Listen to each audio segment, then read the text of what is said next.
होने गए अंबानी, ये सब शब्द है, ये सब बिल्कुल भी शब्द है कि राजनीति में बहुत ज़्यादा पकड़ हम लोगों की भी नहीं है, हम खबरें बताते हैं, लेकिन ये सब शब्दों का चयन करना कहीं ना कहीं बहुत गलत है। इतने बड़े पॉलिटिशियन के घर से आप आते हैं, इतने बड़े पॉलिटिशियन के इतने बड़े पार्टी से आप आते हैं बिहार में, 4-5 दिन नहीं आए तेजस्वी, तो आज आकर बहुत कमाल कर दिया उन्होंने। सदन के अंदर बैठे तो ऐसा लगा कि जैसे मानो पूरा एकदम संसार मतलब क्या बोलते हैं उसको, गुजमई हो गई, देवता लोग एकदम तालियां बजाने लगे, का चांद बोल सकते हैं, वो चीज होने लगेगा। ऐसा कुछ नहीं है। तेजस्वी यादव को मुझे जदयू में राष्ट्रीय अध्यक्ष ना हो, लेकिन पकड़ उनकी मजबूत है। और एक चर्चा बीच में चल रही थी और अभी भी ये चर्चा है, डर है कहीं ना कहीं कि जदयू के सांसदों को कहीं ना कहीं सेट कर सकते हैं। तोड़ने की बात हम नहीं करेंगे, तोड़ने की बात हम कहेंगे फिर ललन सिंह भड़क जाएंगे, कहेंगे चैनलों पर मान हाली, ये वो चीज़ नहीं करना है। सबकी भी हुआ था, आपने ये खबर किया था कि इसको लेकर के विवाद भी हुआ था, जमीन अधिग्रहण को लेकर के, तो ये एक अच्छी पहल है। हालांकि सीमेंट का जो है वो पहले भी बिहार में लग चुका है, और कई ऐसी मुझे लगता है कि कई ऐसी फैक्ट्रियाँ हैं जिन फैक्ट्रियों को चालू कर देना बेहद ज़रूरी है। देखिए मढ़ौरा में एक चीनी मिल है, कल से मैं देख रहा हूँ कि उस पनोरमा ग्रुप जो सोचता है वो करता है। नमस्कार, भारत लाइव देख रहे हैं आप, और ये भारत लाइव का विशेष कार्यक्रम रातों रात है, जहां बिहार की राजनीति में रातों रात हुए उन बड़े घटनों के बारे में आज सुबह सवेरे हम चर्चा करने बैठे। हमारे साथ हमारे सहयोगी रत्नेश मौजूद हैं। रत्नेश, पहली खबर जो मैं आपसे डिस्कस करूंगी, सुनील सिंह को हटाकर क्या जदयू को कोई फायदा है? बिल्कुल फायदा है। कैसे? सुनील सिंह को अगर हटाया जाएगा तो शायद जदयू का एक सीट जो है एमएलसी का बढ़ जाएगा। अच्छा, उनको हटाया गया है क्या, कुछ कैसे मतलब? अब आप नीतीश कुमार को बार बार परेशान कीजिएगा, बिहार के मुख्यमंत्री हैं, बिहार के मतलब सदन के नेता हैं, बार बार उनको परेशान कीजिएगा, मतलब आप हमेशा टारगेट में नीतीश कुमार को ही रखते हैं। क्या नीतीश के अलावा भी बिहार की राजनीति में, या बिहार उनके अलावा उनके पार्टी में, या फिर उनका जो सिस्टम है, क्या उनके प्रशासनिक अधिकारियों पर आप हमला नहीं कर सकते हैं? बार बार नीतीश कुमार को ही टारगेट करना। आपके साथ जब वो गठबंधन में रहते हैं, महिलाओं पर अभद्र टिप्पणी करते हैं तो वो अच्छे हैं, जैसे ही वो अलग होते हैं महिलाओं पर टिप्पणी करते हैं तो गलत हो गए। ये कहाँ की राजनीति है? बार बार आप किसी का नकल कीजिएगा। मान लीजिए कि आपके घर में कोई बुजुर्ग व्यक्ति है, हमारे दादा रहते हैं, दादी रहती हैं, बार बार अगर हम उनका नकल करते हैं, बार बार मिमिक्री करते हैं, चिढ़ जाते हैं वो लोग।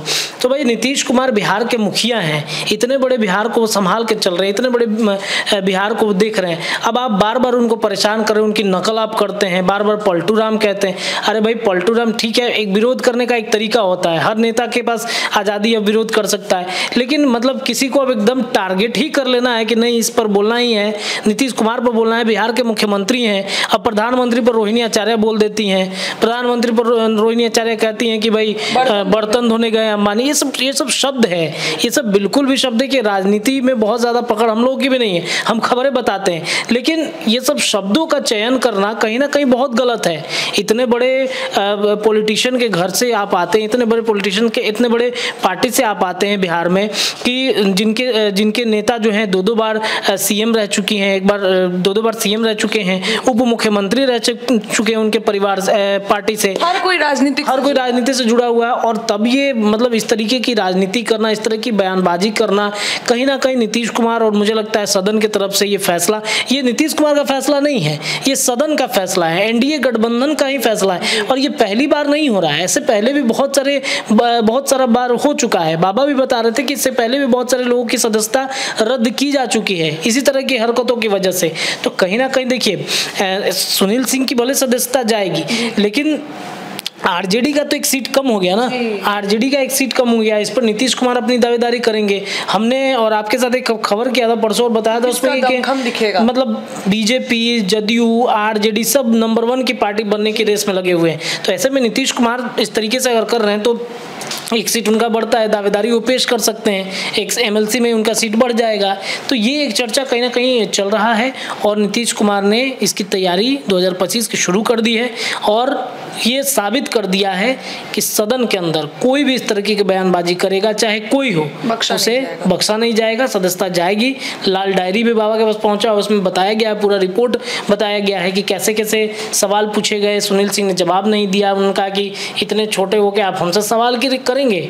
एक आयोग बनता है, गठन होता है, टीम बनती है, एसआईटी की टीम गठन होती है, उसमें कितने अधिकारी होते हैं जो बेहद कम उम्र के होते हैं, उनसे बड़े बड़े लोगों से जाकर सवालात करते हैं। तो ये एक कहीं ना कहीं एक टीम बना है, एक गठन हुआ है। तो इसमें आप नहीं देखिए कि हमसे कम उम्र का, हमसे बड़ा उम्र का, एक टीम है, एक प्रक्रिया है, उस पर आपको जवाब देना चाहिए। वो जवाब उन्होंने नहीं दिया, सटीक जवाब नहीं मिला, 5-6 बार उनको बुलाया गया, वो नहीं आए, तो सदन ने फैसला लिया कि इनकी सदस्यता ही रद्द कर दी जाए। तो ये एक बड़ा फैसला हुआ है सदन में। अच्छा, कल तेजस्वी यादव पहुंच गए पटना, टेंशन में आप दिखेंगे? देखिए, तेजस्वी यादव पटना पहुंचते उन्होंने एक बैठक बुलाई थी, जहां तक मेरी जानकारी है उन्होंने एक बैठक मीटिंग बुलाई गई थी। आज नहीं, कल देर रात ही में ही जैसे ही एयरपोर्ट से पहुंचते हैं, हम गए थे एमएलसी फ्लैट में भी घूम रहे थे, तो पता चला कि कई आरजेडी के एमएलसी जो हैं वो चले गए हैं तेजस्वी यादव के आवास पर, और वहां पर जाकर वो एक बैठक कर रहे हैं, एक मीटिंग चल रहा है उनका। और इस मीटिंग के अंदर ही कहीं ना कहीं उन्होंने अपने सभी एमएलसी को, एमएलए को बुला लिया एक बैठक करने के लिए, एक रिपोर्ट मांगेंगे क्या क्या हुआ, किसने क्या कहा। हालांकि वो देख रहे होंगे, कुछ जानकारी उनको प्राप्त हो रही होंगी, लेकिन कुछ चीज़ों पर वो कल का भाषण उनका, मतलब आज का भाषण जो है उनका बड़ा दिलचस्प रहेगा, सुनने लायक होगा। 4-5 दिनों का निचोड़ वो निकालेंगे और एक भाषण देंगे, एक लंबा चौड़ा भाषण देंगे, ट्विटर पे छाए रहेंगे, पूरे दिन सुर्खियां बटोरेंगे तेजस्वी यादव। और जो उनकी बहन भी सुर्खियां बटोरेंगी। बहन सुर्खियां तो बटोरती ही रहती हैं, ट्विटर के माध्यम से ट्वीट करती ही रहती हैं। तेजस्वी यादव आएंगे, एक भाषण देंगे, और भाषण के बाद से उनकी जो चर्चा होगी, ऐसा लगेगा आरजेडी को कि बाप रे बाप, 4-5 दिन नहीं आए तेजस्वी, तो आज आकर बहुत कमाल कर दिया उन्होंने। सदन के अंदर बैठे तो ऐसा लगा कि जैसे मानो पूरा एकदम संसार, मतलब क्या बोलते हैं उसको, गुजमई हो गई, देवता लोग एकदम तालियां बजाने लगे, चांद बोल सकते हैं, वो चीज होने लगेगा। ऐसा कुछ नहीं है। तेजस्वी यादव को, मुझे जहां तक लगता है कि तेजस्वी यादव को इन 5-6 दिनों तक सदन के अंदर रहना चाहिए था। बिहार में एक बहुत बड़ी अपॉर्चुनिटी उनको मिल रही थी, इतने सारे मुद्दे उनके आंखों के सामने से ऐसे जा रहे हैं, लेकिन तेजस्वी आंख बंद किए हुए हैं। उनको कोई मतलब नहीं है कि हम बिहार के अगले सीएम बने कि नहीं बने। जैसे कि हमारे संपादक ने भी बताया था, पंचनामा जब हम लोग कर रहे थे, जब हम बैठे थे पंचनामा करने, तो उन्होंने कहा था कि तेजस्वी को शायद ये भ्रम हो गया है कि उनका जो वोट बैंक है आंख बंद करके उनके तरफ वोट देगा, लेकिन उनको नहीं पता है कि बिहार में एक ट्रेंड बदल रहा है। बिहार की जनता अब जाति धर्म से उठ करके अपना एक अलग स्पेस ढूंढ रही है, एक अपना एक विकल्प ढूंढ रही है, और उस विकल्प में मुझे लगता है कि तेजस्वी का सपना 2025 का अधूरा रह जाएगा। अगर ओवर कॉन्फिडेंस में हैं तो 2024 लोकसभा में भी कई लोग ओवर कॉन्फिडेंस में थे, जो अभी कहाँ हैं किसी को नहीं पता है। तो तेजस्वी ने एक बैठक बुलाई है, और आज का भाषण उनका सुनने लायक होगा। आप भी सुनिएगा, हम भी सुनेंगे, देखिएगा कई बातें कहेंगे। ये भी कहेंगे कि हम कहाँ गायब थे, हम गायब थे तो लोग क्या क्या बोल रहे थे, ये आप जरूर सुनिएगा आज के भाषण में। जी अच्छा, ललन सिंह केंद्रीय मंत्री बनने के बाद क्या कुछ बोल दिए हैं राबड़ी देवी को, साइन को लेकर कुछ कहे हैं? ललन सिंह अब जदयू के नहीं, मोदी के, मतलब कहिए तो हनुमान कह सकते हैं आप उनको, मोदी के साथ वो हो गए हैं। मुझे लगता है ललन सिंह ही नहीं, जितने सारे जदयू के लगभग 2-3 सांसदों को अगर छोड़ दिया जाए, जदयू के अगर सांसदों को छोड़ दिया जाए, तो सभी नरेंद्र मोदी के समर्थन में हैं। क्योंकि आज नहीं तो कल उन सभी को, एक एक मंत्रियों को नरेंद्र मोदी मौका देंगे, केंद्र में मंत्री बनाएंगे।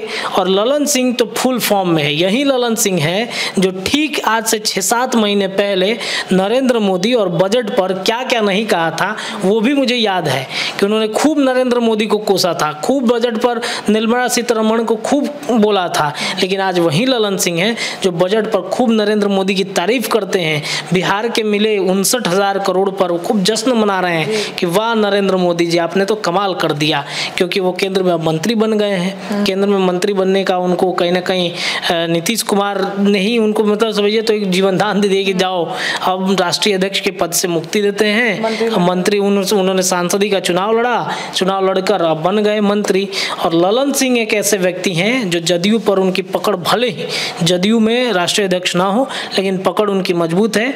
और एक चर्चा बीच में चल रही थी, और अभी भी ये चर्चा है, डर है कहीं ना कहीं कि जदयू के सांसदों को कहीं ना कहीं सेट कर सकते हैं। तोड़ने की बात हम नहीं करेंगे, तोड़ने की बात हम कहेंगे फिर ललन सिंह भड़क जाएंगे, कहेंगे चैनलों पर मानहानि, ये वो चीज़ नहीं करना है। शक की निगाहों से लोग देखते हैं। और ललन सिंह मतलब संगठन में अच्छा काम किया, अच्छी पकड़ है उनकी। तो हम बात करते हैं कि राबड़ी देवी से उनका कैसे बहसबाजी हो गया। राबड़ी देवी से बहसबाजी होने का कारण ये था कि राबड़ी देवी को उन्होंने स्पष्ट शब्दों में कहें तो इशारों में उन्होंने अनपढ़ बता दिया था। उन्होंने कहा कि सिग्नेचर इतना लंबा कर दें कि समझ में नहीं आता है क्या कर रहे हैं, बजट क्या पढ़ेंगे, उनको तो पढ़ने ही नहीं आता है। तो ये बातें उन्होंने कही थी और इस बात के लिए ललन सिंह से राबड़ी देवी सदन के अंदर भिड़ गई। हालांकि ललन सिंह नहीं थे, लेकिन उनके एनडीए गठबंधन के तमाम जो एमएलसी थे उनसे राबड़ी देवी भिड़ी और जबरदस्त बहसबाजी हुई। अशोक चौधरी भी उतर गए बचाव में, और यही अशोक चौधरी हैं जिनके बारे में ये चर्चा चली थी बीच में कि खूब ललन सिंह से इनका तानातानी है, विवाद है। हालांकि ये मतलब खबरें चल रही थी, ऐसा हम दावा नहीं कर रहे, लेकिन चर्चाएं चल रही थी। आज वहीं ललन सिंह के बचाव में अशोक चौधरी उतर गए हैं। ये सारा प्रकरण चला है और चलिए आज आप देखिएगा सदन के अंदर फिर कुछ बवाल होगा तेजस्वी के भाषण के बाद से। अच्छा, एक आखिरी मुद्दा है, अब बेरोजगार जो बैठे हुए हैं उनके लिए क्या कुछ पीएम मोदी बिहार में इन्वेस्ट करने जा रहे हैं? बिहार को विशेष पैकेज मिला है, तो बिहार के लिए अब इन्वेस्टमेंट का भी समय है। बिहार में इन्वेस्टर्स कैसे आएंगे, इसको लेकर के मुझे लगता है केंद्र की सरकार बहुत सीरियस है। और देखेंगे आपके अडानी ग्रुप के द्वारा नवादा में नया प्लांट शुरू होने जा रहा है। 29 जुलाई को नीतीश कुमार खुद जाकर वहां पर शिलान्यास करेंगे और अंबुजा सीमेंट लिमिटेड का जो प्लांट है उसका वो शिलान्यास करने जा रहे हैं। उसके माध्यम से 1000 लोगों को इसमें रोजगार मिलेगी।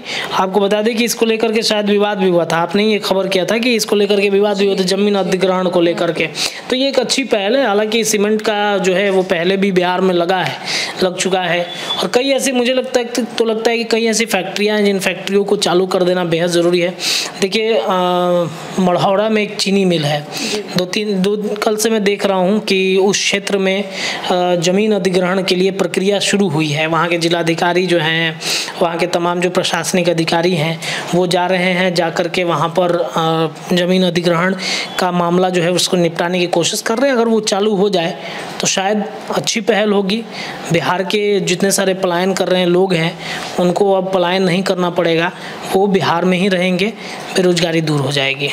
बहुत बहुत धन्यवाद रत्नेश। देखिए तमाम मुद्दों पर हमने चर्चा की और आज काफी एक मानिए तो अंतिम दिन है मॉनसून सत्र का।